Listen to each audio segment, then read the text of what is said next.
Assalamualaikum warahmatullahi wabarakatuh dan salam sejahtera. Mencari timba si anak dara di bawah sarang pohon tempua. Salam sembah pembuka bicara, selamat datang untuk semua. Terima kasih diucapkan kepada tuan-tuan dan puan-puan kerana sudi meluangkan masa untuk bersama dengan kami dalam program Sembang-Sembang ASMB pada pagi ini. Saya Abdul Aziz bin Abdul Manaf adalah moderator anda. Topik yang akan kita bincangkan pada pagi ini adalah satu topik yang amat kita tunggu-tunggu, iaitu topik perancangan persaraan. Sudahkah anda bersedia? Ini satu topik tuan-tuan dan puan-puan yang harus kita dengar kerana setiap kita orang yang bekerja akan mengalami fasa persaraan. Sebelum saya serahkan kepada penceramah sedikit makluman berkaitan perjalanan program pada hari ini. Yang pertama, sekiranya terdapat sebarang persoalan berkaitan topik yang dibincangkan, sila hantarkan soalan tuan-tuan dan puan-puan melalui chat. Kami akan cuba menjawab soalan tuan-tuan dan puan-puan melalui chat. Sekiranya masih ada masa, soalan tersebut akan dijawab oleh penceramah di akhir sesi. Tuan-tuan dan puan-puan juga layak untuk menerima e-sijil penyertaan pada penghujung sesi dengan melengkapkan maklum balas serta maklumat yang diminta melalui QR code dan link yang akan diberikan nanti. Yang ketiga, di akhir sesi nanti, kita akan adakan pop quiz. Tiga soalan mudah akan dikemukakan di skrin. Untuk menyertai pop quiz ini, tuan-tuan dan puan-puan perlu menjawab dengan tepat dalam masa yang terpantas. 5 pemenang akan dipilih. Setiap pemenang akan menerima cenderahati dari ASNB berupa voucher tambahan nilai Touch 'n Go bernilai RM10 seorang melalui email Okey, teruskan bersama dengan kami sehingga ke penghujung sesi ini. Sebelum saya serahkan kepada penceramah, biarlah saya perkenalkan kepada tuan-tuan dan puan-puan penceramah kita pada pagi ini. Kita datangkan khas daripada kumpulan wang simpanan pekerja, iaitu Puan Farizan Kamaluddin. Puan Farizan mula berkhidmat di KWSP sejak tahun 1991 dan kini berkhidmat sebagai Ketua Seksyen Policy Advisory, Jabatan Pengurusan Strategik. Tanggungjawab utama beliau adalah untuk menggubal dasar-dasar dan polisi untuk menambah baik manfaat skim KWSP bagi faedah persaraan ke semua ahli di KWSP. Beliau juga bertanggungjawab untuk membekalkan input kepada kerajaan bagi pengubalan dasar mengenai perlindungan keuangan pada usia tua. Di samping itu, Puan Farizan juga aktif dalam menjalankan program komunikasi kepada ahli dan pihak berkepentingan untuk meningkatkan kesedaran di kalangan ahli terhadap manfaat skim KWSP. Kepentingan perancangan keuangan atau merancang persaraan dan isu-isu berkaitan persaraan.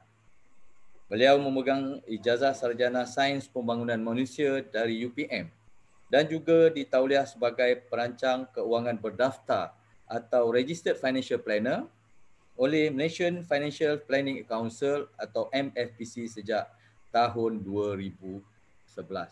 Ini memang orang yang berpengalaman akan bercerita tentang persaraan. Dengan tidak meluangkan masa, saya dengan ini menjemput Puan Farizan Kamaluddin. Dipersilakan. Assalamualaikum dan selamat pagi. Terima kasih banyak-banyak kepada Encik Abdul Aziz kerana sudi mengundang KWSP ke sesi sembang-sembang pagi ni Saya difahamkan hampir setiap hari ASNB membuat ruangan sembang-sembang ni. Jadi saya harap peserta pada hari ini boleh menerima apa yang saya cuba nak sampaikan pada hari ini dengan hati yang terbuka Memang saya rasa dalam keadaan kita menghadapi COVID-19 ni, macam tajuk perancangan persaraan, mungkin pada setengah orang rasa macam jauh je lagi kan. Kita tengah berdepan dengan masalah yang lebih kritikal pada hari ini Cuma saya ingin mengingatkanlah sesama kita kena selalu saling ingat mengingati. dalam kita menghadapi situasi kewangan kita pada hari ini, kita jangan lupa akan perancangan kita untuk persaraan, sebab usia kita sentiasa meningkat. Nak tak nak kita akan sampai juga pada usia persaraan kita tu. Jadi persoalannya, sudah sejauh manakah kita sudah bersedia untuk menghadapi persaraan kita tersebut. So topik saya hari ini, saya ingin menyentuh sedikit sebanyak mengenai isu dan cabaran yang sedang kita hadapi dan juga serba sedikit mengenai perancangan persaraan. Boleh pergi next.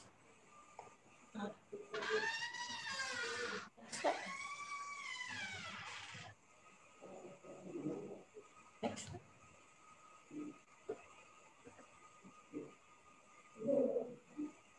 Saya dah sentuh tadi.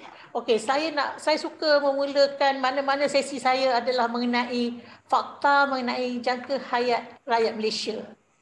Sebenarnya ini adalah dah lama ya, kita sebenarnya jangka hayat kita semakin panjang. Kalau kita tengokkan pada masa ini ya, jangka hayat Malaysia, anggaran purata jangka hayat kita adalah 75 tahun. Tetapi saya difahamkan kini jangka hayat kita telah pun berubah purata kepada 76 tahun. Kalau berdasarkan kepada 75 tahun, jangka hayat lelaki 73 tahun dan jangka hayat wanita lebih kurang 78 tahun. Cuba bayangkan, kita bersara pada umur 60 tahun. So kita ada lebih kurang 13 ke 18 tahun lagi untuk kita membiayai sara hidup kita. Ya, itu kalau jangka hayat kita habis di situ, tapi kebanyakannya kita hidup melepasi umur 73 tahun dan 78 tahun tersebut. Tetapi apabila menyentuh mengenai jangka hayat, saya suka mengingatkan apa yang kita perlu lihat juga adalah jangka hayat sihat kita. Berapa lama jangka hayat sihat kita? Kalau menurut Pertubuhan Kesihatan Sedunia, dia menyatakan bagi wanita di Malaysia, kita hilang jangka hayat sihat kita pada 10 tahun terakhir. Itu bermaksud kalau jangka hayat kita wanita 78 tahun, 10 tahun terakhir kita mulai umur 68 tahun tu, kita dah tak sihat lagi dah. Kita dah uzur dah. Ya. Manakala lelaki pula 7 tahun terakhir. So lebih kurang umur 66-67 tahun, kita juga dah hilang jangka hayat sihat kita. Jadi, kita tanya diri kita balik. Cukup tak cukup persediaan ataupun sumber kewangan kita dalam nak menghadapi ataupun melalui persaraan kita dengan tempoh jangka hayat kita sehingga 15 ke 20 tahun dengan mengambil kira 10 tahun terakhir sakit ataupun 7 tahun terakhir sakit. Cukup tak cukup dengan duit yang kita ada tersebut?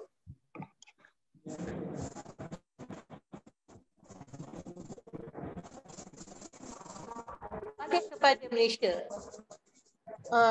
Saya rasa sejak 5 atau 6 tahun kebelakang ini banyak artikel-artikel yang mengenai negara kita telah keluar mengenai Malaysia telah akan mencapai status negara tua. Kita dijangka mencapai, population kita dijangka mencapai status negara tua dalam tahun 2030 ataupun 2035.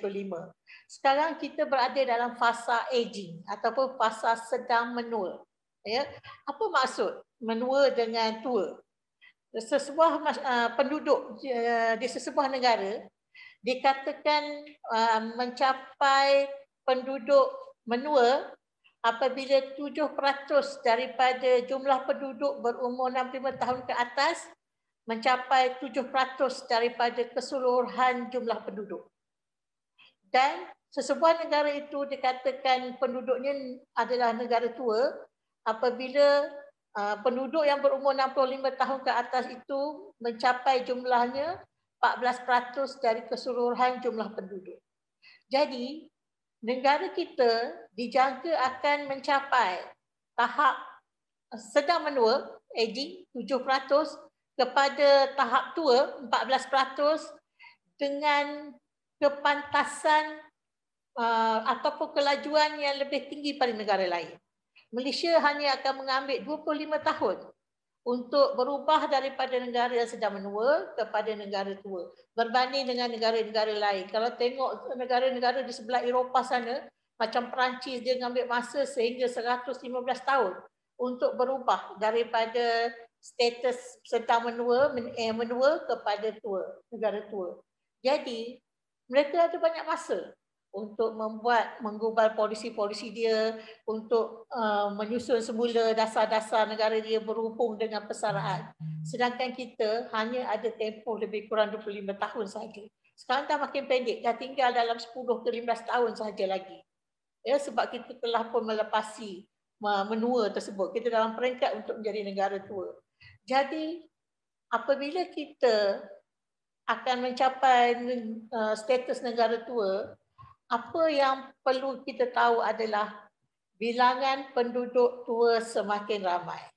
Jumlah penduduk tua kita semakin ramai, bilangan penduduk muda kita semakin berkurangan, dan ini juga bermaksud bilangan penduduk kita yang produktif, iaitu penduduk yang membayar cukai kita juga semakin kecil. Jadi sedangkan sesebuah negara dia bergantung hasil keuangan dia, revenue dia daripada pembayar cukai. Jadi apabila perubahan dalam status menua kepada tua, perkara-perkara tersebut akan memberi impak kepada kita. Jadi dalam tahun 2030, 2035 kita akan masuk dalam kategori negara tua. Beban keuangan pada kita tu cukup tak cukup untuk kita menyara hidup kita. Dengan duit yang ada, tempoh persaraan makin panjang, penduduk tua makin ramai, dengan siapa kita nak bergantung? Sebab bila sampai pada negara tua, kita tidak boleh lagi nak bergantung pada tak boleh lagi nak bergantung kepada, tak semestinya boleh bergantung sepenuhnya pada kerajaan. Kita juga suka nak bergantung pada ahli keluarga kita. Ya. Jadi sebab itu, cara yang paling baik adalah dari sekarang kita kena buat persediaan keuangan. Ya, bagi memastikan kita bila mencapai status negara tua dan kita bersara pada ketika itu, kita mempunyai sumber keuangan yang secukupnya.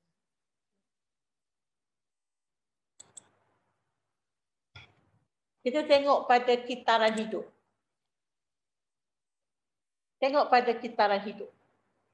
Mulai umur 20-25 dia ada dua fasa. Satu fasa pengumpulan, satu fasa penggunaan. Ketika kita mengumpul simpanan adalah ketika kita mula bekerja sehingga umur 60 tahun. Pada setiap kitaran hidup tersebut, kita ada banyak intervensi. Kita berkahwin, kita mendapat anak, kita nak beli rumah, kita nak mendidik anak, ya. Ada banyak peringkat pengumpulan.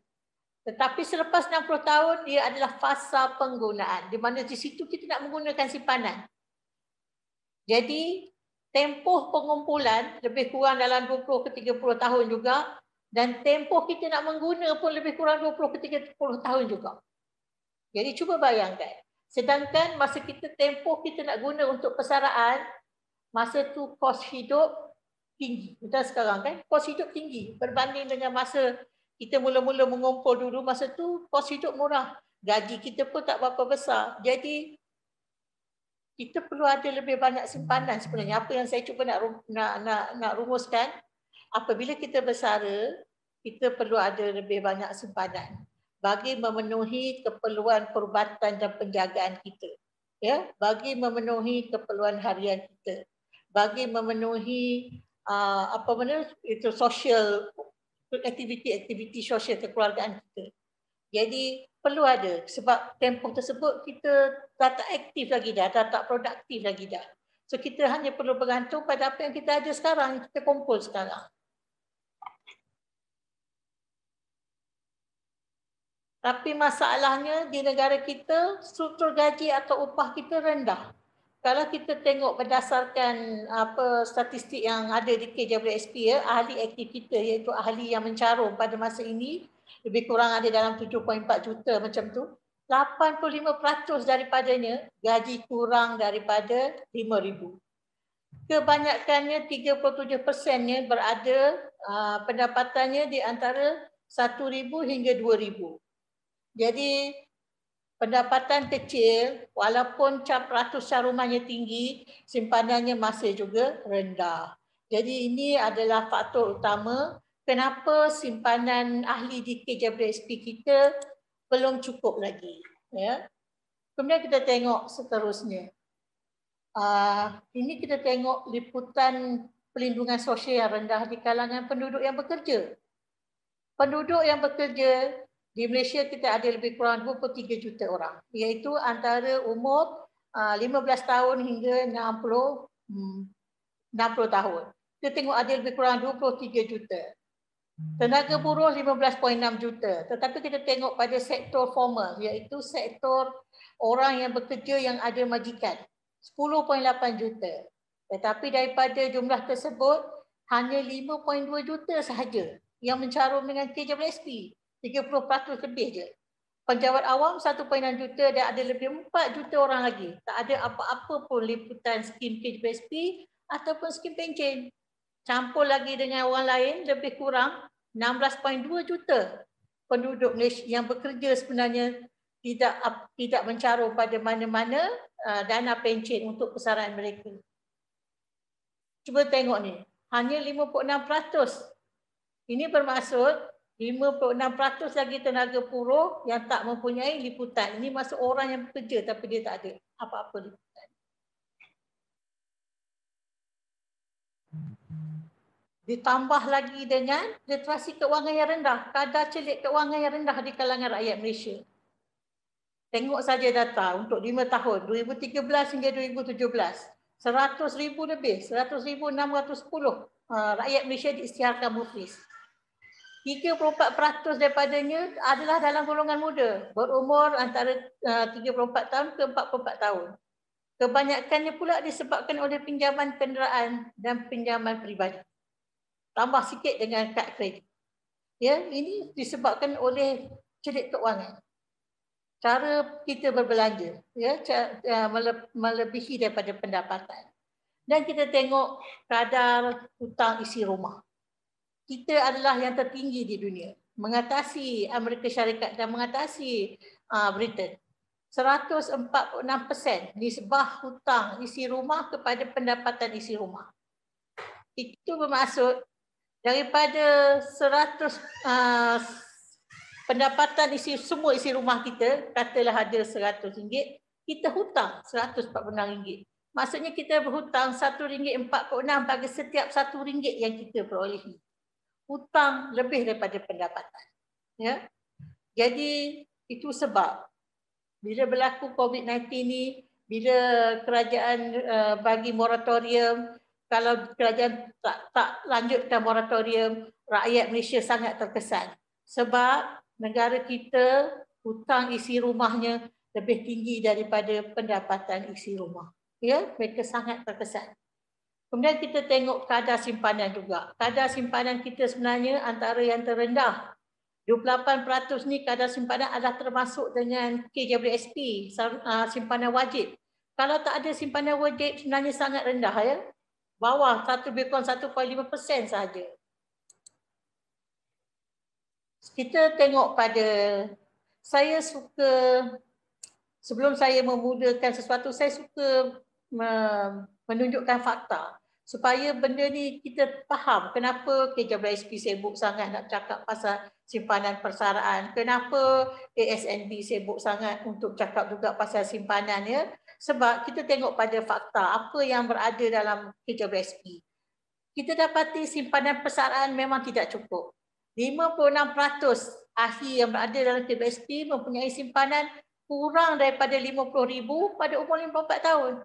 Sampai je tarikh lahir dia 55 tahun, dia dah boleh keluarkan simpanan dia, semua simpanan dia. Tapi pada masa tersebut 56% saving mereka kurang daripada 50,000. Macam mana 50,000 nak sustain kehidupan sampai 15 ke 20 tahun dengan 50,000? Kalau ambil 1,000 sebulan pun, dia hanya mampu bertahan lebih kurang pada 4 ke 4 tahun setengah, macam tu je.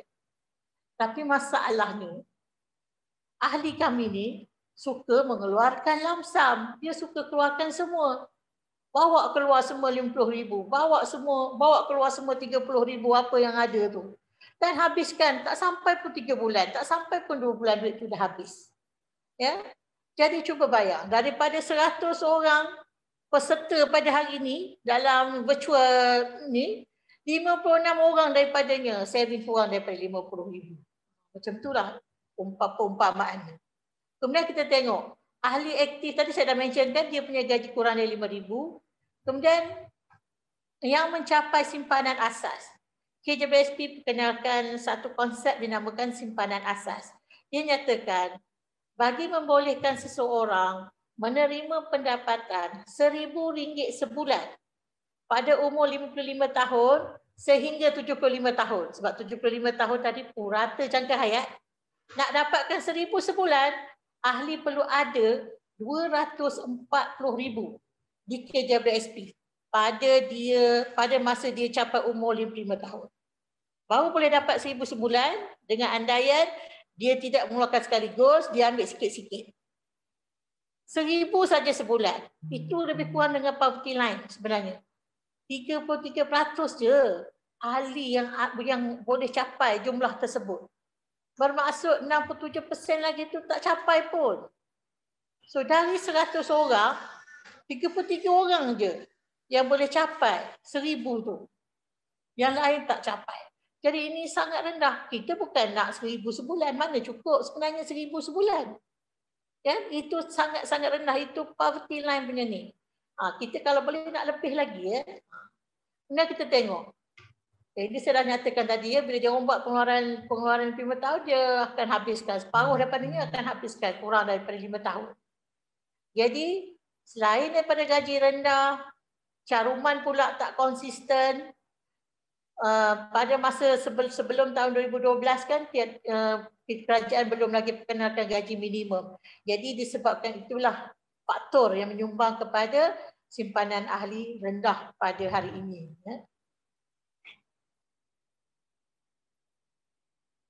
Jadi saya nak masuk kepada perancangan persaraan. Tadi saya telah nyatakan, saya telah meletakkan kenapa pentingnya kita menyimpan untuk persaraan. Iaitu yang saya nak sentuh mengenai isu dan cabaran tadi. Supaya kita fikirkan pada hari ini, benda yang saya sebutkan tadi, macam mana persediaan kita untuk menghadapi persaraan kita ataupun hari tua kita dengan mengambil kira faktor-faktor yang saya sebutkan tadi.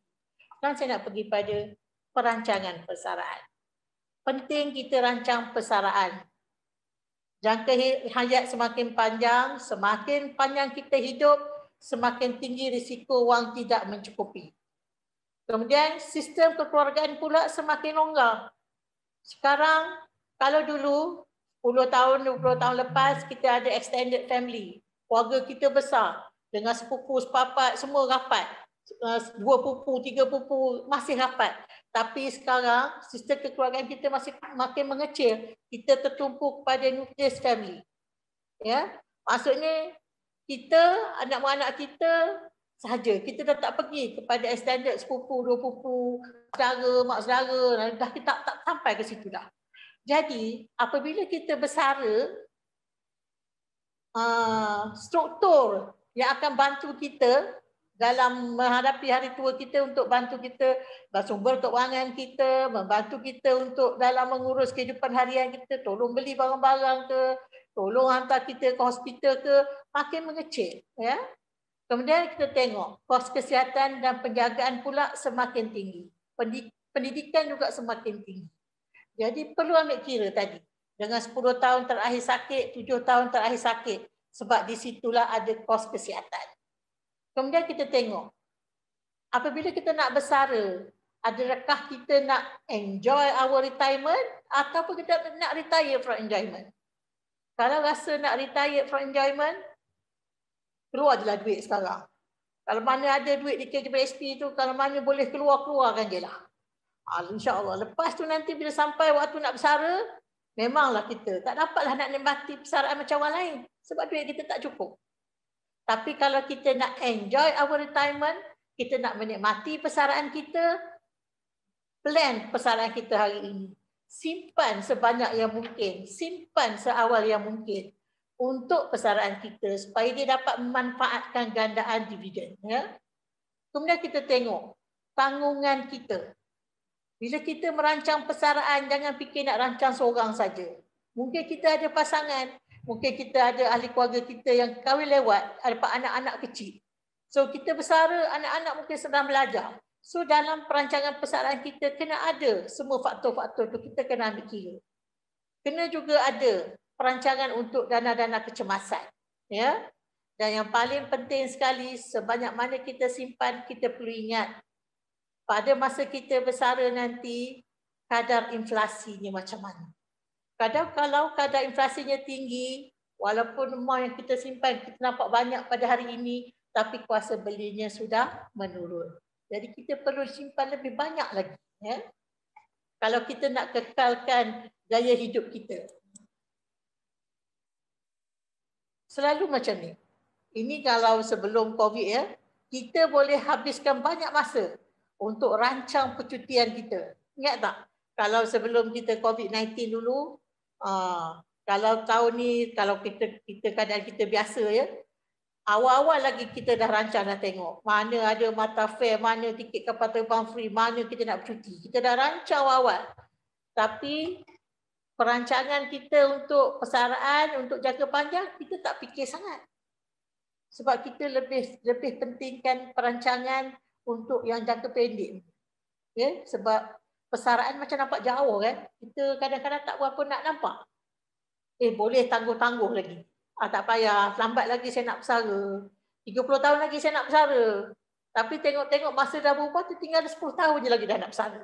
Tapi kita dah hilang manfaat compounding simpanan kita tu. Ya. Tengok ni, zaman dulu ada macam ni. Some parents think their children will take care of them when they are old. Zaman saya lah, dulu arwah mak saya, ayah saya selalu cakap, saya tak ada harta nak bagi anak-anak, saya bagi kamu pelajaran supaya kamu nanti boleh jaga kita orang.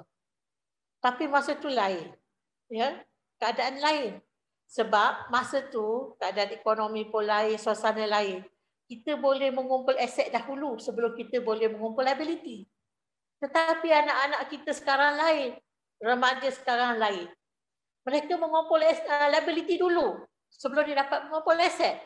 Kenapa saya cakap macam tu? Belum pun dia orang habis belajar, hutang PTPTN dah tunggu dah. Hutang pendidikan dia dekat bank mana-mana, bank rakyat lah, bank segala bank dah tunggu dah. Sebab kos pendidikan tinggi, mereka mengambil pinjaman. Jadi, pinjaman dah tunggu dia dulu. Aset bila masa dia boleh kumpul aset. Ya, so dalam keadaan macam ni, macam mana kita mak bapak nak mengharapkan anak-anak pula untuk tanggung kita? Hidup dia orang sendiri pun belum tentu cukup. Ya, so keadaan tu dah berubah. Sebab itu falsafah kita untuk bergantung kepada anak-anak dah berubah. Sekarang falsafahnya adalah persaraan kita sendiri yang buat persediaan. Ya. Ini saya nak masuk sikit pada matlamat keuangan dan kepentingan. Saya nak beritahu, dalam kita membuat perancangan persaraan, kita kena ada matlamat.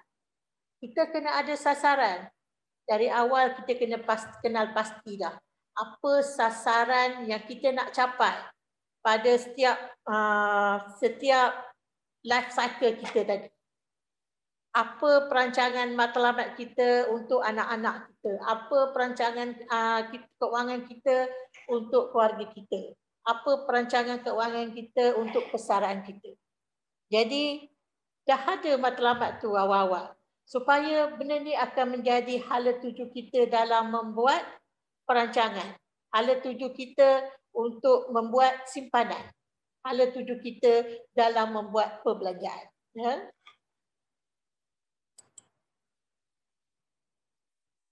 Bila menyebut mengenai perancangan keuangan, saya suka sebut perancangan keuangan dulu sebelum perancangan persaraan. Sebab perancangan keuangan ni dia peringkat pengumpulan tu. Jadi dia ada banyak, dia ada 4 kategori orang minda individu. Ada minda yang dia nampak shadow savers. Nampak macam menyimpan, tapi sebenarnya tak cukup pun menyimpan. Ya?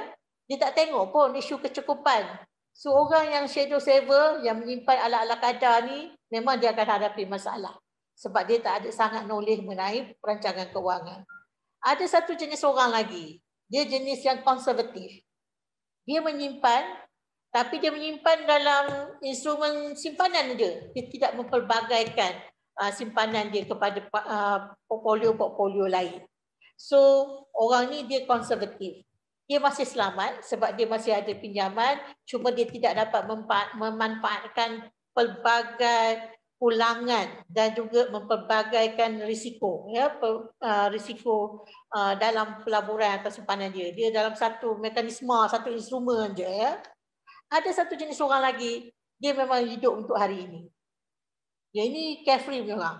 Dia belanja tak peduli. Dia perbelanjaan dia lebih tinggi daripada pendapatan. Ya, orang-orang yang macam ni yang sebenarnya banyak meminjam menggunakan kad kredit. Yang langsung tak ada perancangan. Ya, dia tahu apa yang dia nak hari ini, dia mengutamakan kehendak dia daripada keperluan dia. Itu orang yang hidup untuk hari ini. Live for the moment. Satu lagi kumpulan, yang ini yang kita nak sebenarnya. Orang yang mempunyai minda realis. Dia sangat perhatian terhadap simpanan dan perbelanjaan, dan orang ini sebenarnya yang dia akan bersedia mengubah gaya hidup dia untuk pastikan dia mempunyai simpanan untuk masa depan dia. So kita kalau boleh, biarlah kita jadi golongan yang realis ni. Kita berkorban sikit pada hari ini untuk kesenangan pada hari esok. Yang itu sebenarnya sikap yang paling baik. Sebab hari esok kita tak tahu apa yang bakal berlaku. Tak ada orang sangka akan ada pandemik COVID-19.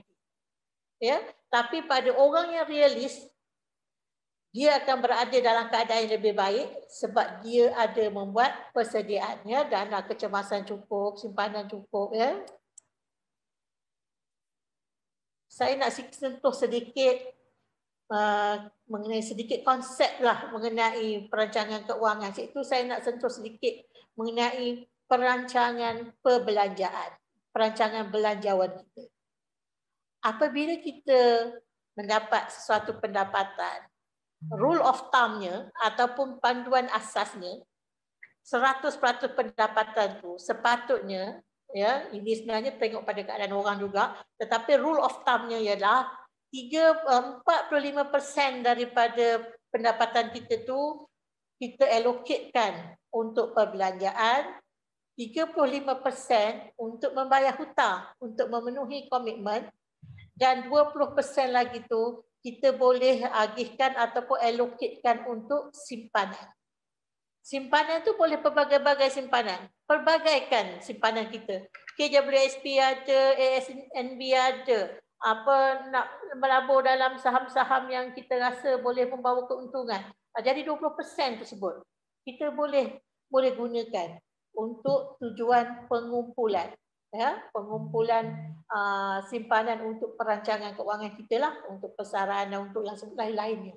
So utamakan simpanan dan komitmen hutang sebelum berbelanja. Ya, sebab sebenarnya perbelanjaan untuk perkara lain adalah within our control. Kita boleh kawal sebenarnya. Ya. Ni saya bagi contoh lah, ya. Bila dapat gaji, kita nak buat apa dulu? Gaji 3,000. So kita tengok.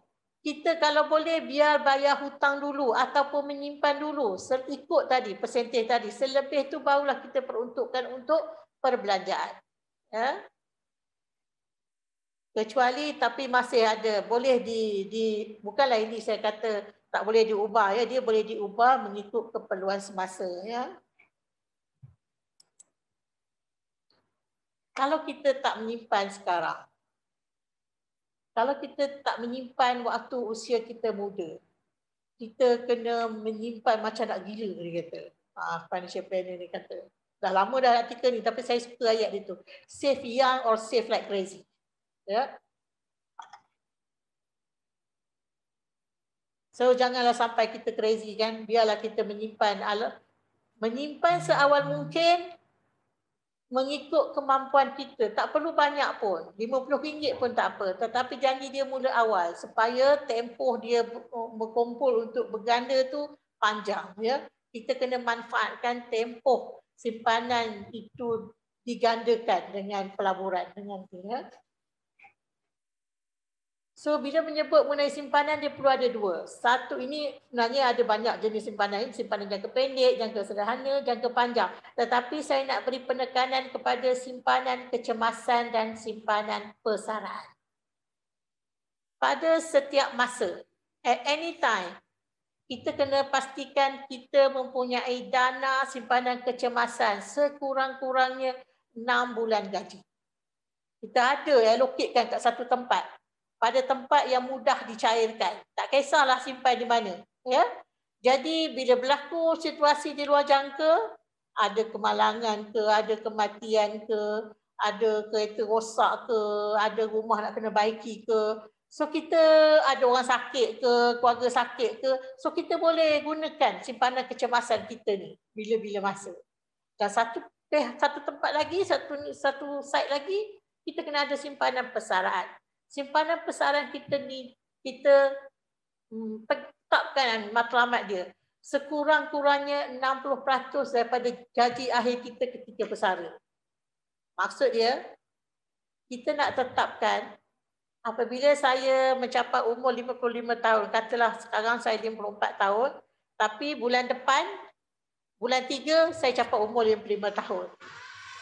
Sekurang-kurangnya, bila saya bersara pada bulan depan, kalau hari ini pendapatan saya 10,000, banyak tu pendapatan saya 10,000 sebulan, saya bersara pada bulan depan, sepatutnya saya mestilah mempunyai simpanan ataupun sumber-sumber keuangan lain yang boleh memberi saya pendapatan 60% daripada 10,000. Maksudnya sekurang-kurangnya saya ada pendapatan 6,000. Mulai daripada bulan 3 bulan depan sehingga saya bersara 20 tahun, sekurang-kurangnya saya ada 60% daripada gaji akhir saya. Untuk ini dinamakan penggantian pendapatan. Replacement rate, rate of income. Situ baru dinamakan kita boleh bersara dengan selesa. Idealnya simpanan persaraan sepatutnya 60% daripada gaji akhir ketika kita bersara. Jadi kita kena pastikan kita boleh ada saving terkumpul yang boleh memberi kita 6,000 sebulan sepanjang hayat kita kalau boleh, ataupun 20 tahun tempoh tersebut. So kita kena tahu berapa banyak nak dapatkan 6,000 tersebut. Itu dia punya jumlah simpanan. Nanti saya tunjukkan ya. Bagaimana nak tambah simpanan? Orang selalu tanya, bagaimana saya nak tambah simpanan? Nak tambah simpanan ada dua je. Satu, you kena tingkatkan pendapatan. Ataupun kedua, you kena kurangkan perbelanjaan. Pendapatan kita, kalau kita nak tambah simpanan, gaji kita ada 3,000, kita nak menyimpan lebih lagi, kita kena cari gaji sampai 4,000. Mana lebih senang? Kita nak tingkatkan pendapatan dari 3,000 nak jadi 4,000, ataupun kita kurangkan perbelanjaan dari 3,000, tapi perbelanjaan yang ada dalam tu kita kurangkan supaya lebihnya kita boleh menyimpan. Mana lebih mudah? Kalau pada saya, kurangkan perbelanjaan lebih mudah. Sebab benda tu di bawah kawalan saya. Nak cari pendapatan, nak buat nasi lemak. Nasi lemak orang lain sambalnya sedap. Nasi lemak kita sambal tak berapa sedap. Tak laku. Ya? Nak jadi Grab driver. Orang lain banyak sampai giliran kita tak tunggu-tunggu tak dapat-dapat. Jadi, mana yang lebih mudah, yang itulah yang kita buat. So, bagaimana cara nak kurangkan perbelanjaan? Ada orang tanya saya pula, macam mana cara nak kurangkan perbelanjaan? So, cara nak kurangkan perbelanjaan ada dua cara. Pertama, you kena ubah cara hidup kita. Yang kedua, you selesaikan semua hutang dengan cepat. So, bila selesai hutang cepat, baru kita ada lebih pendapatan. Ubah cara hidup. Apa maksud ubah cara hidup? Kalau pada hari ini, saya beli makanan dekat luar, saya makan dekat luar, seminggu 5 kali saya makan dekat luar. Jadi ubah. Daripada seminggu 5 kali you makan dekat luar, you buatlah seminggu makan dekat luar sekali saja. Daripada you beli saja barang, you order Food Panda, mahal kan? You order Grab Food tu mahal. So you masak sendiri, ubah cara hidup, ubah pemakanan. So banyak benda yang kita dalam kawalan kita. Jadi ada banyak cara kita boleh mainkan dekat situ, ya, ubah cara hidup kita. Sebab tu saya kata tadi, orang yang realis lebih mudah boleh ubah cara hidup dia untuk dia menyimpan dengan lebih banyak, ya. Saya nak sentuh mengenai situasi dana kecemasan sebelum PKP. Ini daripada survey, survey strategi celik kewangan. Sebelum PKP, 52% rakyat Malaysia sukar mengumpulkan wang tunai segera berjumlah 1,000 untuk kecemasan. Nak kumpul 1,000 pun payah. Daripada 100 orang, 52 orang sukar. Maksudnya 48 orang je boleh. Ya? 24% rakyat Malaysia dapat menampung perbelanjaan hidup sekurang-kurangnya 3 bulan sekiranya mereka kehilangan sumber pendapatan utama mereka. Dia kata ini sebelum PKP. Dia kata 24% dia kata dia boleh tampung perbelanjaan sekurang-kurang 3 bulan. 10% lagi rakyat Malaysia dapat menampung perbelanjaan melebihi 6 bulan sekiranya mereka hilang sumber pendapatan. 10%. Tapi apa berlaku semasa PKP? Survey lagi, tinjauan impact survey oleh Dawson. 63% rakyat Malaysia yang bekerja antara 1 hingga 3 tahun akan kehabisan simpanan dalam masa kurang dari 1 bulan. Orang yang baru bekerja, golongan muda baru bekerja, daripada 100 orang, 63 orang akan habis dah kurang dari 1 bulan. Orang ni lah sebenarnya yang banyak datang dekat iSinar, iLestari ni. Ya? Tengok ini pula, 28% rakyat Malaysia yang bekerja antara 11 ke 20 tahun mempunyai simpanan bercukupi untuk 2 bulan. 28% je yang bekerja 11 hingga 20 tahun dia bekerja. 28% je yang cukup untuk tampung 2 bulan. Maksudnya selebih tak sampai. Kemudian tengok lagi satu. 12% rakyat Malaysia yang bekerja melebihi 30 tahun mempunyai simpanan cukup untuk 4 bulan. 12% je pun. Ya? Sangat sedikit. Jadi inilah sebenarnya apa yang berlaku bila saya sebut pasal dana kecemasan. Sebab tu saya suka mengambil peluang dalam sesi ini untuk menyentuh mengenai dana kecemasan. Ya? Dan tadi saya dah cerita apa dana kecemasan ni. Panduan dana kecemasan ni dia. 6 bulan gaji kita mesti put aside. Maksudnya setengah tahun punya gaji tu kita jadikan dia sebagai dana kecemasan. Yang selebih lagi tu bolehlah kita simpan mana-mana ya.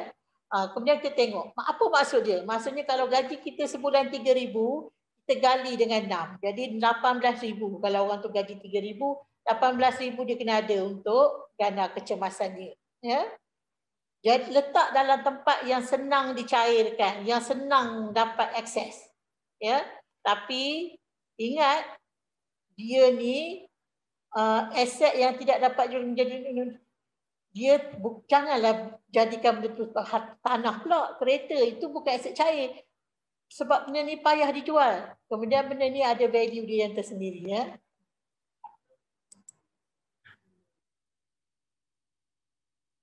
Cuba tengok ni. Ini dah almost nak recap dah. Perancangan pesaraan dan kepentingan dia. Ya. Sebelah sini saya kata study sebab jangka hayat, kepentingan kita ada perancangan pesaraan sebab jangka hayat panjang, sebab kehilangan umur jangka hayat 10 tahun dan 7 tahun ni ya. Kemudian yang penting sekali apabila kita bersara, macam saya lah, tak lama lagi saya pun nak bersara juga dah. Apa yang saya hajati adalah saya nak menikmati alam persaraan saya bersama orang tersayang saya dan saya nak jalani persaraan saya secara bermaruah. Apa maksud bermaruah? Pada saya lah dia ada banyak persepsi, setiap orang ada berbeza-beza maksud bermaruah. Menjalani persaraan yang bermaruah. Pada saya, bermaruah saya adalah saya tidak bergantung pada orang lain. Saya mampu berdikari. Ya, saya mampu buat apa saya nak. Saya tidak menyusahkan orang. Ya, saya tidak menyusahkan ahli keluarga saya. Di situ saya kata saya bersara dengan bermaruah. Ya. Kemudian apabila kita bersara, kita kena pastikan penggunaan simpanan persaraan kita tu mestilah dengan cara yang paling efisien dan paling efektif, iaitu kita mesti pastikan simpanan yang kita ada tu bertahan selama yang mungkin. Kalau boleh biarlah dia bertahan sepanjang hayat sehingga akhir hayat kita. Ya. Dan tak ada istilah pun menyimpan terlalu awal ya. Lebih awal kita menyimpan, lebih banyak faedah gandaan yang kita dapat. Ya, tak ada istilah terlalu awal dalam menyimpan persaraan. Tapi istilah terlewat ada. Ya, bila dah sampai 50 tahun baru nak menyimpan, itu dah istilah dia terlewat dah tu. Ini kuasa compounding. Ada apa dah? Ada banyak masa lagi? Okey. Ini saya nak bagi contoh manfaat compounding. Ya. Cuba tengok ni. Ni Halim. Individu kedua ni nama dia Daniel. Halim ni, dia menyimpan RM2,000 setahun. Jadi setiap bulan lebih kurang kalau RM2,000 bagi dengan 12, lebih kurang 100 lebih kot sebulan. Dia menyimpan selama 12 tahun. Dari umur 18 tahun hingga 29 tahun. 12 tahun je dia menyimpan. So modal dia RM24,000 je modal dia. Lepas tu dia berhenti. Tak simpan-simpan dah. So duit dia RM24,000 ni, dia compounding dengan dividen, dengan assumption dividen. Mana tak nampak kat bawah ni. Assumption dividen dia 4 ke 5% tu. Duit tu, dividen itu menjadi RM124,800. Pada usia 55 tahun, jumlah simpanan dia RM148,800. Modal dia RM24,000 sahaja. Tetapi kelebihan dia, dia menyimpan awal. Selama 12 tahun dia menyimpan awal. Cuba tengok Daniel ni. Daniel ni dia tak menyimpan pun. Dia menyimpan pada umur 30 tahun dia baru menyimpan. Tapi dia menyimpan setiap bulan, setiap tahun, RM2,000 je setahun, setiap tahun. Tetapi selama 25 tahun. Yang tadi 12 tahun je. Sehingga umur 54 tahun. Modal dia RM50,000. Tapi tengok compounding dia kan, umur dah lewat kan. RM62,700 je dividen dia. So dia menyimpan, dapat, walaupun dia menyimpan banyak, tapi apa yang dia dapat, kumulatif dia RM112,700 saja. Maksud dia, Halim 30%. 30% lebih tinggi daripada Daniel ni. Walaupun Daniel ni menyimpan sampai 25 tahun. Ini hanya disebabkan oleh kelebihan Halim menyimpan lebih awal. Ya, dia mendapat compounding dividen ke interest ke, dia dapat tempoh yang lebih banyak. Jadi saya kata simpanlah seawal yang boleh. Berapa banyak kita perlu semasa bila kita nak bersara? Kita nak tahu target. Berapa banyak saya perlu ada pada umur 55 tahun. Tadi saya dah beritahu. Kalau nak 1,000 sebulan selama 20 tahun, kita ada 240,000. Kalau kita nak 2,000 sebulan, 20 tahun, kita perlu ada 480,000 pada umur 55 tahun. Tak kisahlah di KJBSP ke, di ASP ke, di ASN ke, tak kisah. Campur-campurkan semua. Ada 480,000, bolehlah dapat 2,000 sebulan, setiap bulan jika kita tak keluarkan lump sum. Tapi kalau nak dapat 5,000 sebulan, macam katalah macam gaji sekarang, 5,000 kan tadi banyak 5,000 ke bawah, kena ada 1.2 juta di mana-manalah, di KJSP ke, ASB ke mana, campurkan semua, kena ada 1.2 juta jumlah simpanan. Barulah boleh dapat 5,000 sebulan bagi tempoh 20 tahun. So itulah sebenarnya sasarannya yang perlu kita tetapkan dari awal. Berapa banyak kita nak untuk perbelanjaan kita bila kita bersara nanti. Saya bagi contoh, nak dapatkan 1 juta pada umur 60 tahun. Kalau umur kita sekarang 20 tahun, nak sampai umur 60 tahun, 1 juta, setiap tahun tu, setiap bulan, kena simpan RM690 sebulan. Tiap-tiap bulan RM690 sebulan, sampailah 60 tahun menyimpannya, baru boleh dapat 1 juta pada umur 60 tahun. Ya? Kalau 30 tahun, pastikan kita ada simpanan RM1,254 sebulan. Ya, itu amount yang kita perlu.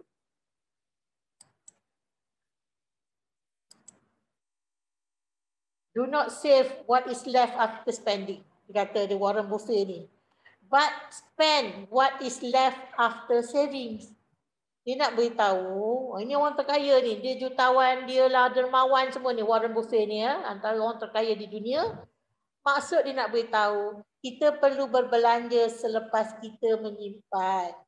Jadi bila kita nak menyimpan, kita kena tetapkan sasaran. Berapa banyak yang kita nak, ya?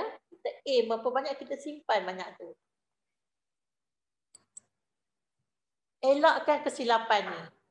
Satu, berbelanja melebihi pendapatan. Kalau pendapatan kita 3,000, janganlah belanja sampai 3,500.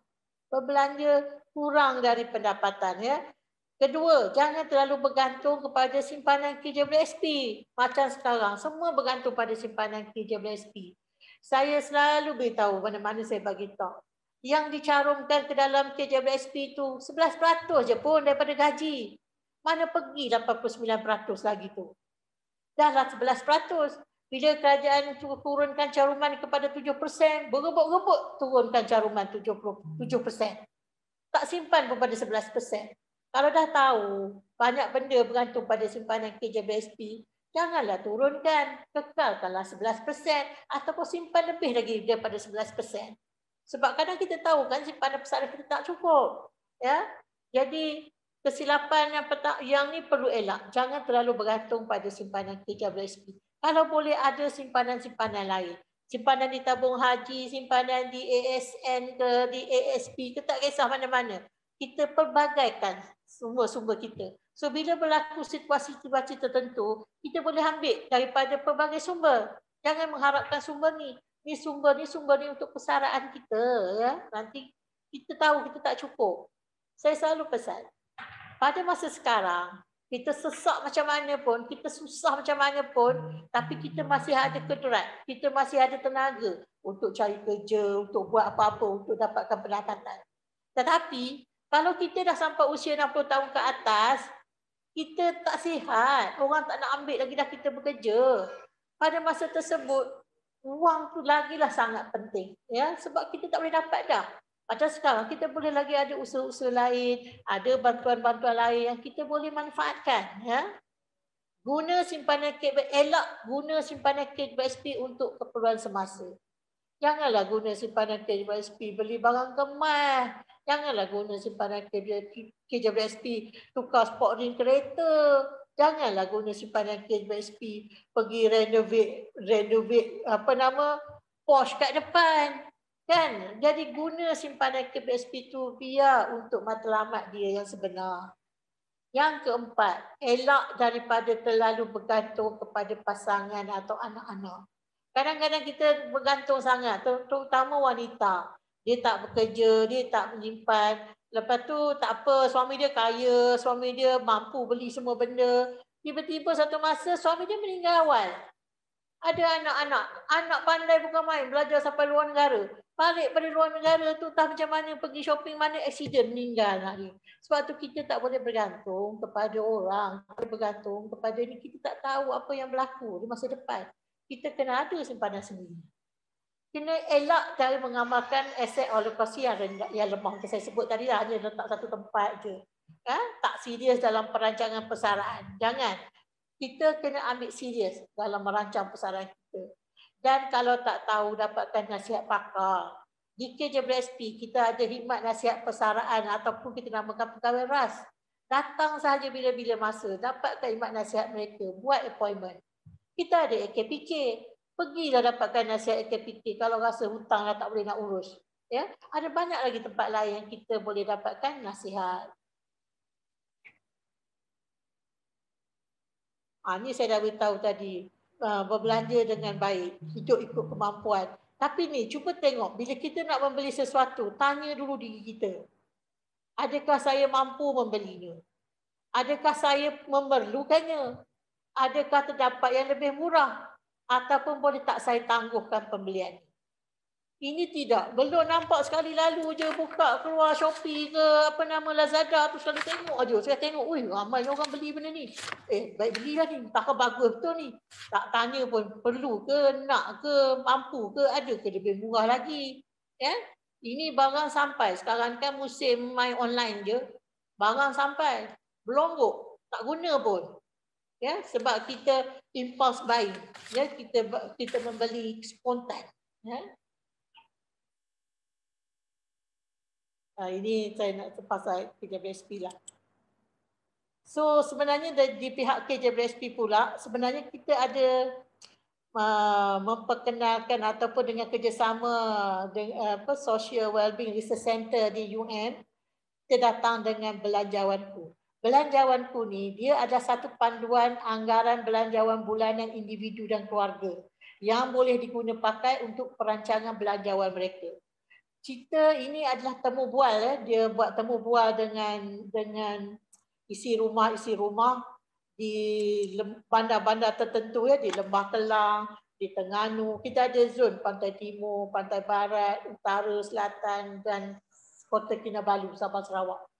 Dari apa yang perbelanjaan di Lembah Kelang sebulan, orang bujang yang menggunakan pengangkutan awam, dia tak ada transport, dia tak ada kereta sendiri, dia menggunakan public transport, dia memerlukan RM1,900 sebulan untuk memenuhi keperluan asas perbelanjaan dia hidup di Lembah Kelang.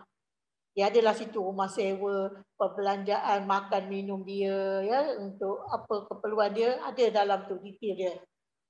Kalau sebagai panduan, belanja bujang 1,900 di Lembah Kelang. Kalau bujang dia ada kereta, dia memerlukan sekurang-kurangnya RM2,570 sebulan untuk perbelanjaan dia. Ini kalau orang berkahwin, tak ada anak. So sini ada berkahwin satu anak banyak ni, berkahwin dua anak banyak ni. Tapi yang penting you tengok ni, warga emas. Kalau pasangan tu warga emas, dua-dua warga tua, dia memerlukan RM3,150 sebulan. Tapi kalau dia bujang, warga emas di Lembah Kelang, dia memerlukan RM2,450. Jadi, jumlah ini boleh kita jadikan sebagai sasaran untuk menyimpan dapat RM2,450 sebulan selama 20 tahun. So, berapa kena ada? Tadi saya kata kalau RM2,480, betul? Mungkin nak dapat RM2,450, you kena ada dalam RM520 ke RM500 lebih. Ya, tu dia punya cara lebih kurang kita nak menetapkan matlamat. So saya beritahu pasal khidmat nasihat persaraan yang KJBSP tawarkan secara percuma kepada ahli. So saya akhiri sesi melalui slide saya tu sehingga sini je lah, dan saya serahkan kepada Encik Abdul Aziz. Terima kasih diucapkan kepada Puan Farizan kerana sudi berkongsi dengan kita berkaitan dengan topik yang menarik hari ini, iaitu perancangan persaraan. Sudahkah anda bersedia? Banyak info-info menarik yang dapat kita kongsikan hari ini, Puan Farizan. Sambil tuan-tuan dan puan-puan mengisi maklum balas, saya akan mengutarakan beberapa soalan menarik kepada Puan Farizan. Okey, Puan Farizan, kita dah dapat soalan ini daripada chat dia hantar kepada saya. Daripada soalan daripada Aimi Aziz. Ni bukan anak saya lah ni kot. Anak saya tak adanya ni. Tapi Aziz sajalah. Okey, salam Puan. Jika mengambil kira keadaan inflasi dan ekonomi tidak menentu pada masa ini, berapa anggaran yang diperlukan untuk persaraan pada tahun-tahun akan datang? Misalnya saya nak bersara lah kata tahun 2025. Dia nak tahu anggaran lah. Kalau dia nak bersara 2025, maknanya kata lain, berapa duit yang diperlu ada dalam KWSP. Silakan Puan Farizan. Okey, terima kasih Aini ya. Tadi saya ada kongsikan mengenai belanjawanku tu kan.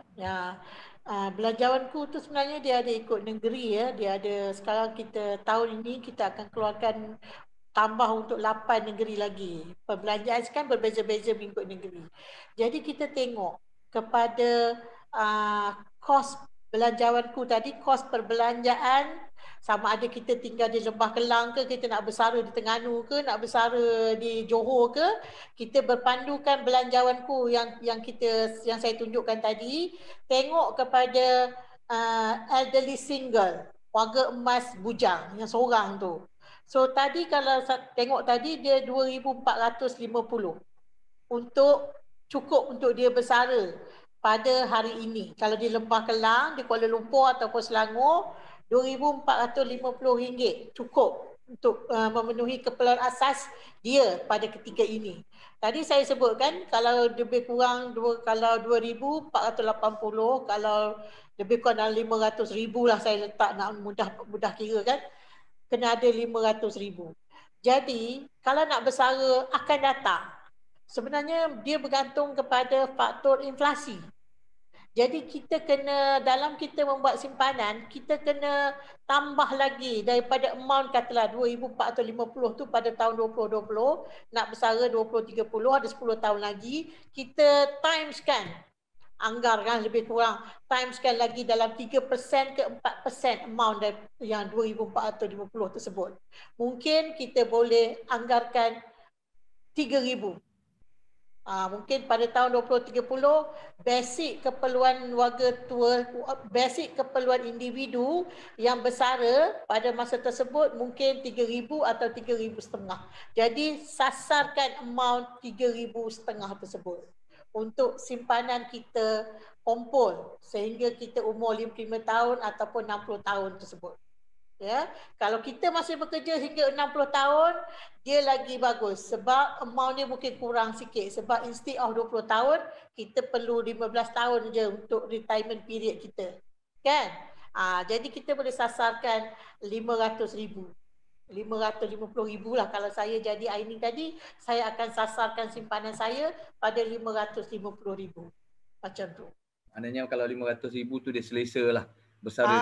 500,000 dia berselesa dapat 3,000 sebulan tu lah.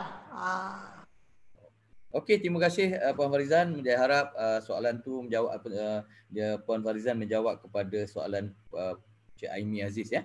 Okey, soalan yang kedua datang daripada Siti Fatimah. Musim COVID memberi kesan dan perubahan besar kepada setiap orang. KWSP dan kerajaan banyak memberi bantuan pengeluaran duit simpanan tersebut. Jadi apa perancangan KWSP sendiri untuk membantu pencarum agar mempunyai persaraan yang mencukupi? Pencarum kebanyakan juga tidak mempunyai ilmu yang cukup mengenai persediaan persaraan dan keuangan. Soalan daripada Siti Fatimah. Terima kasih Puan Siti Fatimah. Sebenarnya ada banyak cara ya untuk menyimpan di KWSP. Kalau misalnya kita bekerja di sektor formal, kita memang wajib mencarum di KWSP ya. 11% tapi sekarang diturun untuk 1 tahun ini diturunkan kepada 9% dan majikan kita tambah dengan 12 ataupun 13% mengikut gaji kita ya. Selain daripada caruman wajib kita, sebenarnya itu adalah minimum, kadar caruman minimum seseorang sebenarnya. Katalah saya sekarang mencarum 9%, ya. Saya boleh pilih untuk kadar caruman wajib saya dikekalkan kepada 11%. Malah saya boleh pilih pun kadar caruman bahagian saya, pekerja saya dicarum kepada 15%. Dengan mengisi borang, tak salah saya ada borang pilihan mencarum melebihi kadar berkanun. Dapatkan borang tu, downloadkan daripada laman web KWSP, tak salah saya borang 17A ke 17 macam tu. Downloadkan borang tersebut, hantar pada majikan, jadi majikan akan buat potongan pada kadar yang kita pilih. 15% ke apa ke. Macam diri saya sendirilah. Saya memang sejak saya umur 20-an tu, saya memang mencarum melebihi daripada kadar caruman wajib saya. Saya memang dah mencarum 13%. Masa tu orang mencarum 11, saya dah carum 13%. Setiap bulan. Sebab saya tahu, saya tak cukup simpanan persaraan saya. Saya nak menyimpan dekat tempat lain, saya tahu saya akan keluarkan duit. Saya simpan dekat ASP, 6 bulan, 7 bulan lepas tu saya keluarkan. Ada je emergency, dah jadi macam tabung kecemasan saya pula. Jadi saya tahu, saya tak kuat nak menyimpan dekat tempat yang macam tu. Jadi saya rasa biar saya carukan terus pada KWSP, saya tambah simpanan saya sendiri. Jadi saya carum pada 11%, pada 13%. Sekarang saya dah mencarum lebih lagi pada tu. Sebab saya tak nak tambah simpanan persaraan saya. Ya, kita boleh buat macam tu sendiri. Yang kedua, katalah dia ni bekerja bukan dalam sektor formal, dia bekerja sendiri, dia bekerja secara freelance, dia gig worker, dia tak wajib mencarum. So boleh juga menyimpan caruman secara sukarela, 60,000 setahun dia boleh simpan. So dia boleh carum pada bila-bila masa, pada apa-apa amount. Tidak melebihi 60,000 setahun. Masuk je. Kita boleh transfer pun daripada Maybank to you, daripada online ni. Ya, tak ada masalah. So, itu cara kita membuat simpanan persaraan. Kita tahu simpanan tu kalau masuk dalam KWSP, dia sukar untuk dikeluarkan. Jadi, barulah kita ada disiplin untuk menyimpan simpanan persaraan kita. Ya. Mungkin saya terlupa nak tambah satu lagi. Untuk orang yang mencarum wajib tadi, tadi saya baru nyatakan dia boleh memilih mencarum melebihi kadar berkanun, majikan dia boleh tolong potongkan untuk dia, ya. Tapi selain daripada itu, dia juga boleh buat self contribution sendiri. Dia boleh masuk sendiri, tak melalui majikan. Walaupun saya ada caruman wajib, tapi saya juga boleh mencarum sendiri.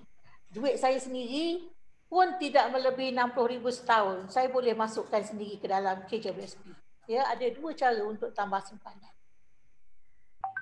Okey, alright. Terima kasih. Ini jawapan tu dia daripada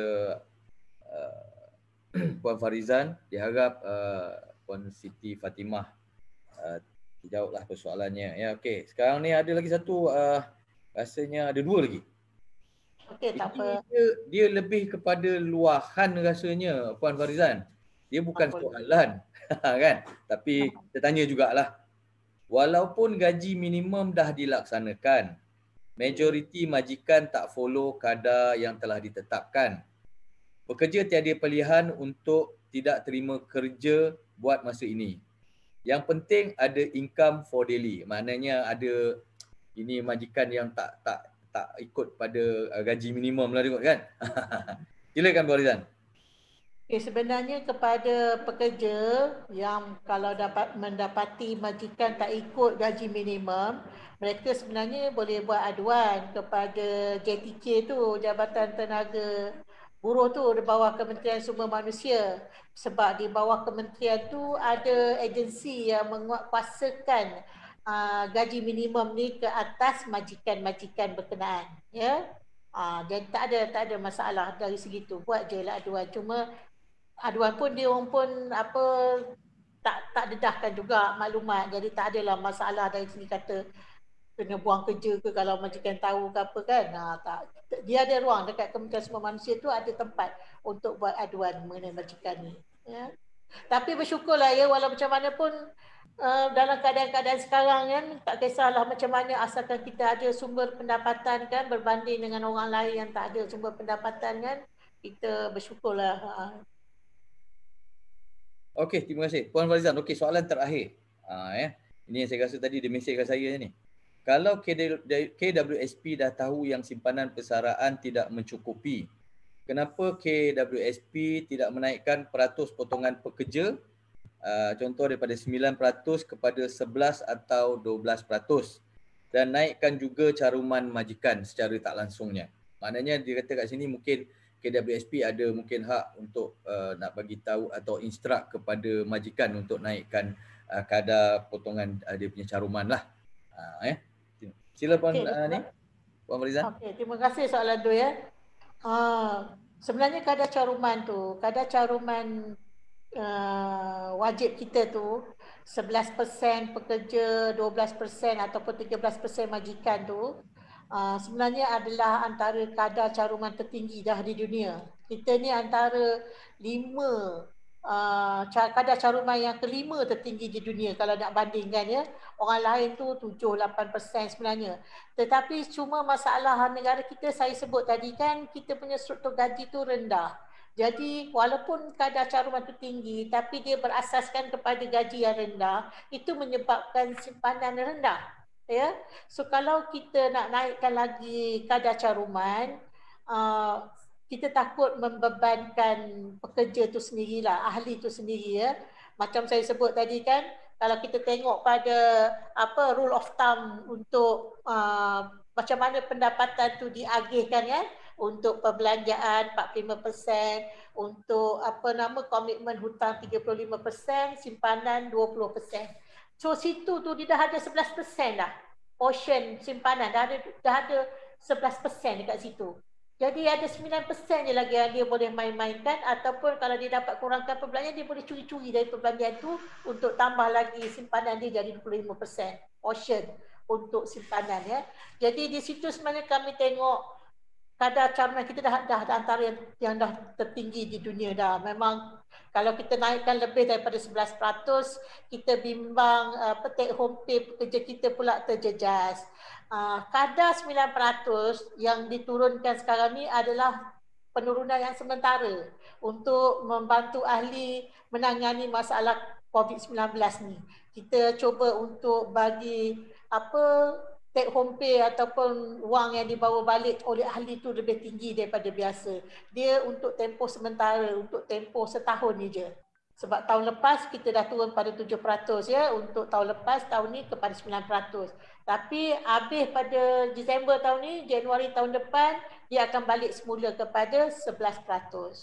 Untuk majikan pula, saya pun sama juga. Dia pun dah tinggi juga, 12% dengan 13%. Maksudnya kalau gaji pekerja 5,000 dan ke bawah, majikan tadi dia akan carum pada 13%. Dia dah bagi ekstra 1% untuk bantu ahli yang mempunyai gaji rendah ni menyimpan untuk persaraan. Kalau gaji pendapatan kita dah melebihi 5,000, majikan mencarum pada kadar 12%. So di situ majikan dah memainkan peranan dia lah ya. Tapi ada setengah majikan dalam usaha dia nak menghargai pekerja, mereka memang mencarum melebihi kadar berkanun. Dia pun sama macam pekerja tadi, boleh pilih mencarum melebihi kadar berkanun. Ada majikan yang telah tingkatkan caruman mereka hingga 15% ke 20% ke, yang dia pilih untuk menghargai pekerja dia lah. Dia mengikut tempoh kan, kalau 10 tahun servis, dia carum lebih untuk majikan dia. Jadi untuk kita tetapkan kenaikan lagi, dia akan meningkatkan kos majikan dalam kos perniagaan dia. Jadi kita pun tak naklah juga membebankan majikan juga. Kita nak kalau boleh balance. Okey, terima kasih Puan Farizan atas pencerahan kepada soalan-soalan tadi. Terima kasih juga kepada semua kru-kru daripada KWSP yang membantu kita menjawab melalui chatnya ni. Okey, tuan-tuan dan puan-puan boleh melayari laman media sosial ASNB untuk mendapatkan tips perancangan kewangan dan maklumat series webinar Sembang-Sembang ASNB pada masa hadapan. Untuk makluman semua peserta, setiap Jumaat jam 10 pagi ASNB mengadakan program Sembang-Sembang ASNB yang terbuka kepada umum dengan topik-topik yang berlainan setiap minggu. Antara topik yang dibincangkan adalah 1. Kuasai kewangan anda pasca PKP. 2. Fahami pembiayaan ASB atau ASBF. 3. Senangkan waris membuat tuntutan pelaburan melalui hibah amanah dan pengisytiharan amanah. 4. Pelaburan patuh syariah PNB. 5. Kenali pelaburan PNB. Sekiranya tuan-tuan dan puan-puan berminat untuk menganjurkan webinar secara online khusus kepada kaki tangan atau staf di organisasi atau komuniti tuan-tuan dan puan-puan, bolehlah mengemailkan maklumat detail kepada Financial Education ASNB @pnb.com.my atau hubungi kami di talian 20505813 atau 20505479. Kami akan menghubungi tuan-tuan dan puan-puan untuk berbincang lebih lanjut. Okey, sekiranya terdapat persoalan berkaitan dengan topik, tuan-tuan dan puan-puan bolehlah email kepada asbf.com.my ataupun ikuti kami di FB Amanah Saham Nasional Berhad Pembiayaan ASB.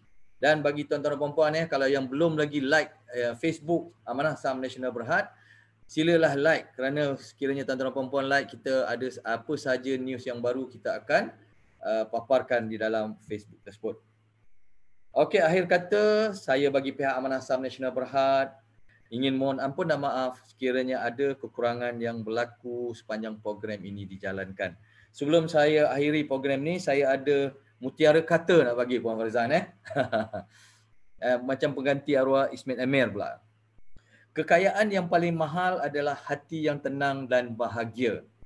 Mahal sebab tak semua orang mampu miliki. sekalipun duit berkepuk, sekalipun harta berbukit, sekalipun pangkat melangit, belum tentu. Sebab tu kena jaga hati ni baik-baik. Dan saya sudahi dengan wabillahi taufik wa hidayah. Wassalamualaikum warahmatullahi wabarakatuh. Kita jumpa di lain waktu. Sekian, terima kasih. Terima kasih semua. Terima kasih semua.